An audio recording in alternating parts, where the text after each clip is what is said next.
if we ever at any point, you know what, at one point there was a little, you see those lighter shades of color right there?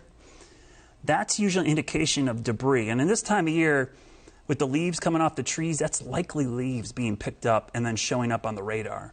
So we might have had something, at least, if not touchdown, we certainly had some wind pick up some leaves because they showed up on first warn Doppler radar. So let's go back in and we'll reset this. So this is Providence Road, 16 coming out of Uptown, right? Going down towards South Charlotte. So let's track the circulation. It's going to cross right over the Arboretum area and then head towards Matthews. And if it keeps moving, it's going to go over towards the Hemby Bridge area. So that's the timeline. Matthews around 7:08. So if you're in Matthews, you got about 10 minutes here before that gets there.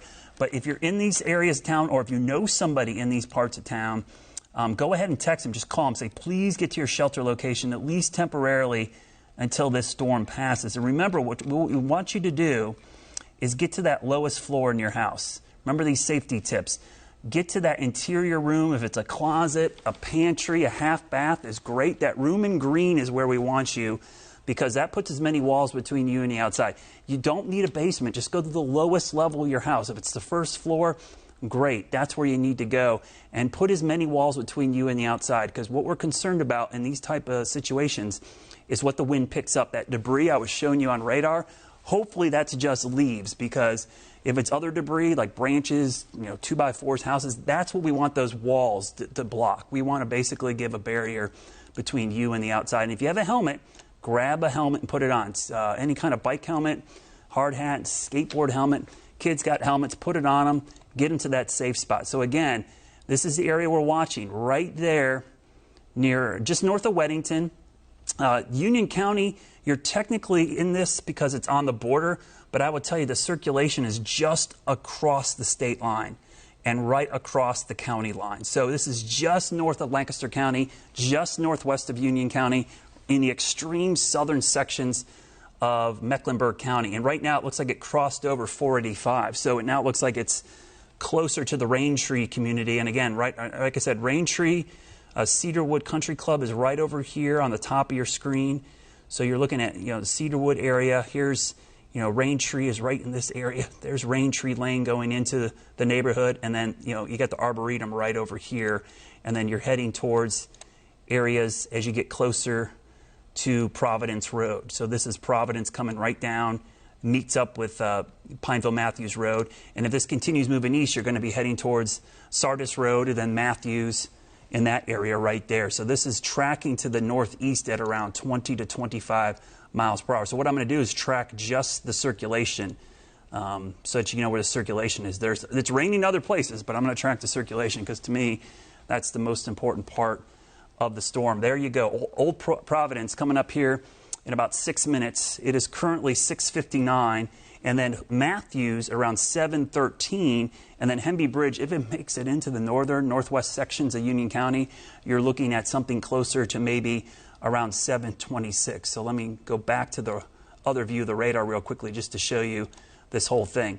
And meteorologist Chris Mulcahy joins me now. He's live at home from his home studio. And Chris, this whole thing has been rotating, this little cluster of storms, and that one little spin up, that was the area we were watching on either side of that bowing segment. And sure enough, as soon as I'm looking at it on radar, the warning comes out. It's a pretty impressive little signature right there. Yeah, and Brad, what you really have to look at is the history of this. It was starting actually yesterday evening that this same line, it was multiple lines that, remember, this is all from Delta, so this is a tropical moisture that's overhead, and we still have some of that thunderstorm fuel. What was lacking earlier is once we got a little bit further north, that's where we saw it die out before. The instability just wasn't there, so an unstable atmosphere is going to fuel this. Here's our thunderstorm fuel. So right around Matthews, we're right on that cusp. The further northeast that it goes, it's going to start to die. And this is moving northeast at 20 miles per hour. For one thing, it's losing its forward momentum slightly. But as you can see, as far as our shear tracker goes, we are starting to see that there is indeed some of that spots right here now further down to the south, but it's not as prevalent as it once was. So this has been an effort that hasn't given up. So what we're actually looking at at the part of our system is we're actually in between a warm front, an occluded front, and a cold front. So these are just a bunch of fancy names, but this is almost that most unstable sector. So this is the last hurrah. It was looking like this was going to give up, but still, since we do have some of that rotation, barely any green here, but that's still enough. This is a spin-up event. This isn't going to be one of those long events that tornadoes on the ground for several minutes. I think if anything happens is what you need to look for is what's called a rotating wall cloud. We saw many pictures of the wall cloud. It's ominous. It's dark. But if you see any of that rotation around the base, likely you're seeing it because we've been seeing a lot of broad rotation, which doesn't necessarily mean that there is a tornado on the ground. It just means that it's spinning, and all you need is that spin, and that's going to allow it to get a little bit stronger. As for the winds, I think the strongest one is this little bit of orange right here, seeing 39 miles per hour. Now, take this with a grain of salt. This is from GSP, so that's over Greer and Spartanburg. It's a lot further away, so sometimes these winds can be a little bit stronger just because that radar beam is a little bit further ahead, or vice versa, just where it comes. So regardless, you're seeing really the trees rock, the leaves are coming up, and we were mentioning this at previous different tornado warnings, is just about, are you seeing anything as far as our dual pole goes? Are you seeing any debris that's coming up from this? And it's really tough to see, Brad, as we're looking at this. We're seeing a lot more of the brighter shadings, but remember, we're Tree City, USA. So where we're headed is there's a lot more trees around this area, so we could be picking that up just from the winds itself, but something that we definitely want to take seriously because this now is going to be the 6th tornado warning that we've seen from South to North Carolina since about 7 o'clock this morning.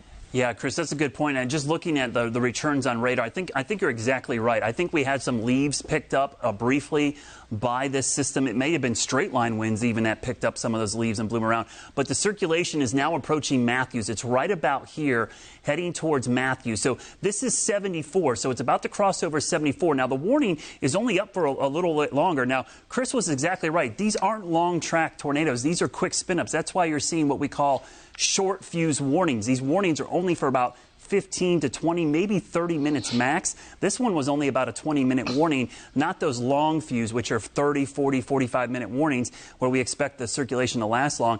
In fact, I would bet by the time that we saw that circulation on radar, it was probably spinning up and then spun down almost as soon as the warning came out. That's the difficulty with these tropical systems.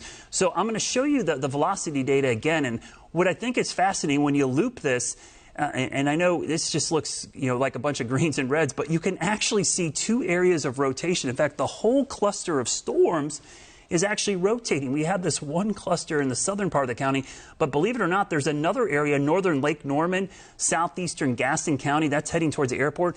That has broad circulation in it as well. So this whole system is rotating as it moves to the north and east. So you see the warning still up until 7:15. Let me show you just the reflectivity. This is typically what you see on the radar.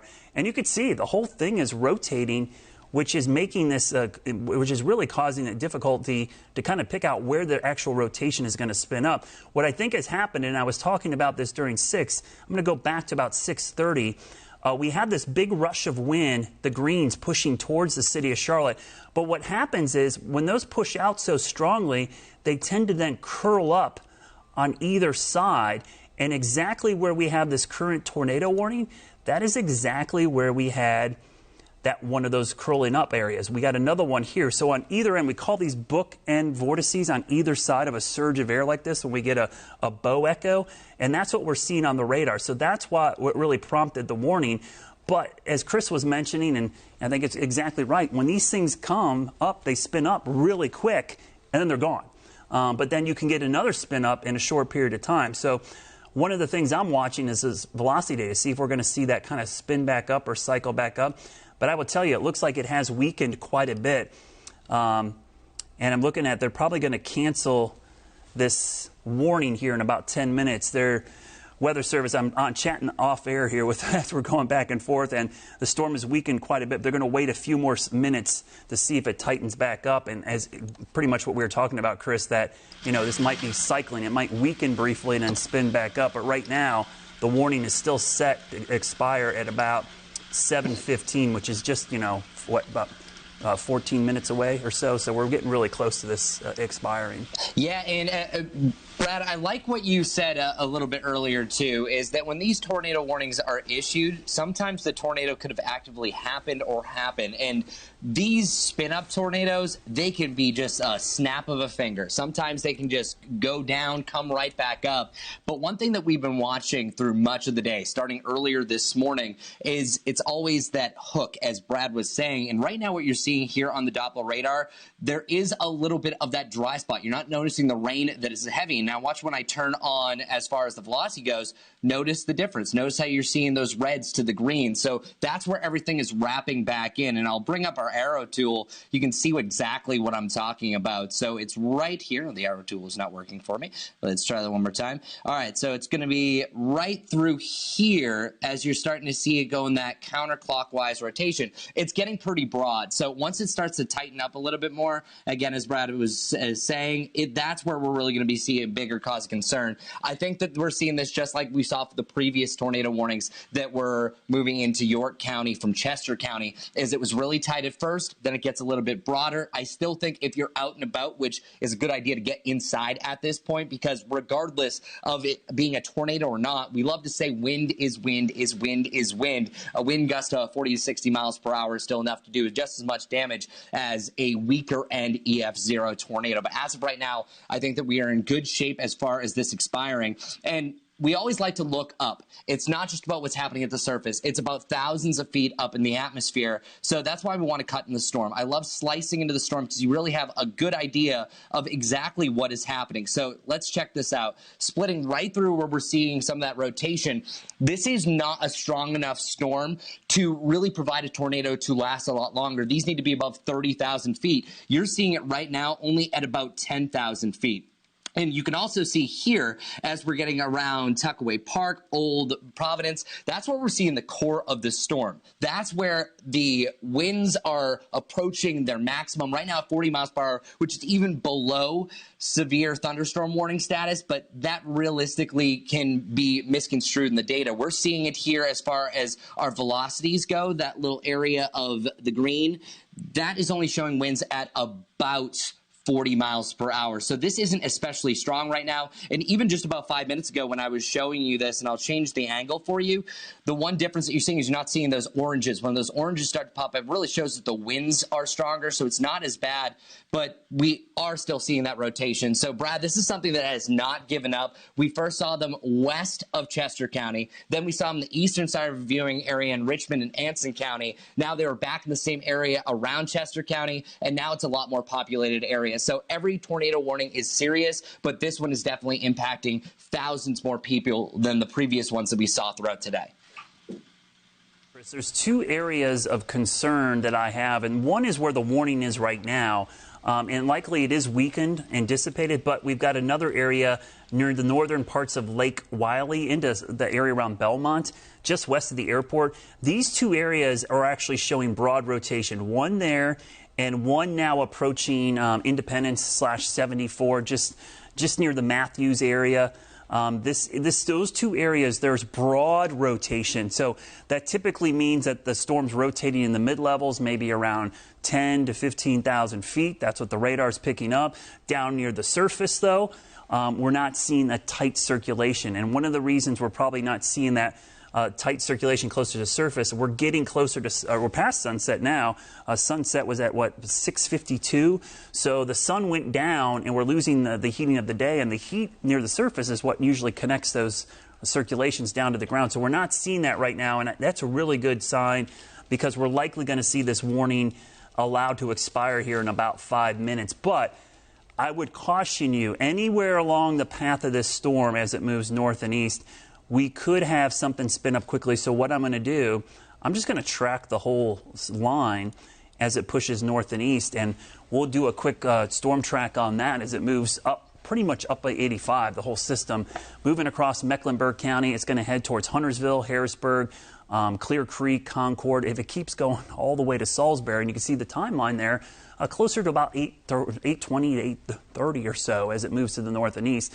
And again, the two areas right there, just south of Paul Creek, west of the airport, the other one right near the Matthews area. So the two circulation centers are going to be within this cone that we tracked up. So if you live in the path of the storm, stay weather aware. Make sure you grab the WCNC Charlotte News app, because if there's another warning, you can just pop it up. Head to your shelter location with your helmet, with your app, and turn it up. You can watch us live stream there, and that way you can seek shelter from the storm and also stay up to date. Because here's the thing, I also like to give an all clear once we see the back edge. So areas down towards Tegakay, Fort Mill, Rock Hill, even Pineville, you're out of the worst of it. Even southern Lake Wylie, you're all clear. Now, western Union County, eastern Mecklenburg County, Cabarrus, even eastern Gaston County, you still have a threat here until this line moves through. We have to wait and see if this thing spins up or tightens up anymore. You can see another circulation trying to form down near Jackson, which is in the southern sections of Union County, North Carolina. So all along this line, there's actually 3 distinct locations that we're keeping an eye on. One is here, and then one is here. All of them are pretty broad, so we wouldn't be overly concerned with any one of these right now because they're all broad. But there was the warning that is for southern Mecklenburg County, which is going to set to expire here shortly. We'll have to see if we get a new issuance of that warning. I don't think we will. Just seems really broad right now. Looking at all of it. So, Chris, I think we're going to see this allowed to expire here in about 3 minutes or so. But I think we're going to have to keep an eye on this line until it gets all the way up towards maybe the Greensboro area later this evening. Yeah, Brad, it was looking like eventually it was going to weaken, but the tropical moisture, that's what this is all about. This, you have to remember, was once a hurricane. So we're seeing a tremendous amount of moisture. We talk about dew points around 70 degrees all the time. By the way, tornadoes love that. Anything above 65, that is their prime time. And from Monroe to Charlotte, you're seeing a dew point about that 70-degree point. But as we were mentioning, the sun is setting. Our thunderstorm fuel is slowly going to close out. So right now for the Matthews area, yes, you're right on that edge. But watch, as we continue, it's going to disappear. So we are starting to see the window close, but this still has enough moisture. Maybe you don't have the heat, that I still think that you could have some of that rotation with it, still certainly some of that heavy rain that's going to be associated. But this is one of those systems that is finally starting to exhaust itself. Let's zoom out. Once we had a hurricane, now you can see where this is all coming from. Everything's coming from the southwest. So Brad was giving the all clear. Yes, you're all clear as far as storms go from Rock Hill down to the southwest. You're still going to have some on and off rain. We don't need any more rain. Right now, my backyard is an absolute pond from the over 2.5 inches that fell across the Charlotte area, and then also from the 1.5 inches that we really saw there as well. So if you're just joining us, this is pretty much just going to be the end of this tornado warning, but we are going to keep an eye on it, because whenever you have this sea of red, that is showing that that velocity is heading away from the radar, and then it suddenly changes. That shows you have rotation. And this does seem like it's getting bigger and bigger. This isn't as prevalent, but in the meanwhile, you're starting to see a lot more of that even bigger rotation. So that means just a large thunderstorm. Let's put a distance tool about how big this one is from Lowell to Paw Creek. It's about 15 miles. That doesn't mean it's all rotation, but you are seeing that difference. And also our wind speeds, not as much as they once were, still 29 miles per hour. That's going to be shaking, rattling the trees, and the rain is also seeming to get a little bit less and less. We love just to put this in the loop, seeing what exactly has been doing. You can see where it's been spinning up. You see that it's starting to break up. It's not as organized. We're not seeing those lines, mainly in clumps, but this is a system, Brad, that doesn't seem like it's going to give up. But right now, it does look like our tornado warning is now over. Yeah, I was just going to say they expired it a couple minutes early. Took a while to clear out the system, but you can see the tornado warning now expired for Mecklenburg County. We're going to stay on top of this, though. We'll keep an eye on this whole line as it moves across the area. It is showing signs of weakening to the north. We'll keep an eye on Union County for the next hour or so. We could see some redevelopment there. But we're going to return to programming already in progress. But if we have any more information, we'll break back in or crawl on your screen. And you can always catch us online, WCNC.com. We'll do live streams there if we do get additional warnings throughout the evening.